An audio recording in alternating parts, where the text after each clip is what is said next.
নরসিংদীর শিবপুরে স্বপ্নছায়ার আয়োজনে ইফতার ও দোয়া মাহফিল। সময়ের জনপ্রিয় ডিজিটাল প্ল্যাটফর্ম বেঙ্গল টিভিতে আপনাদের স্বাগত।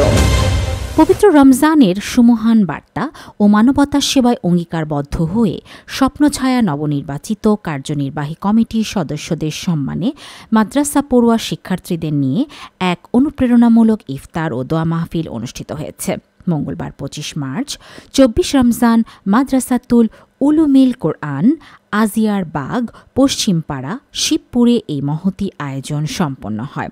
অনুষ্ঠানে উপস্থিত ছিলেন স্বপ্নছায়ার প্রতিষ্ঠাকালীন সভাপতি সোহেল আহমেদ অপু, সিনিয়র সহসভাপতি জাহিদ হাসান মিহাদ, কার্যনির্বাহী কমিটির সদস্য মহিউদ্দিন মাহমুদ, সিনিয়র সদস্য দীন মোহাম্মদ, জুলকার নাইন ও আসাদুজ্জামান সাদ। এছাড়াও নরসিংদীর বিভিন্ন সংগঠনের প্রতিনিধি ও স্বেচ্ছাসেবীগণ এ আয়োজনে স্বতঃস্ফূর্তভাবে অংশগ্রহণ করেন।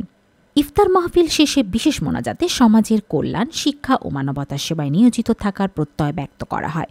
বক্তারা বলেন, এ ধরনের উদ্যোগ শুধু রমজান মাসেই নয়, বরং সারা বছরই সমাজের অসহায় ও সুবিধাবঞ্চিত মানুষের পাশে দাঁড়ানোর অনুপ্রেরণা যোগাবে।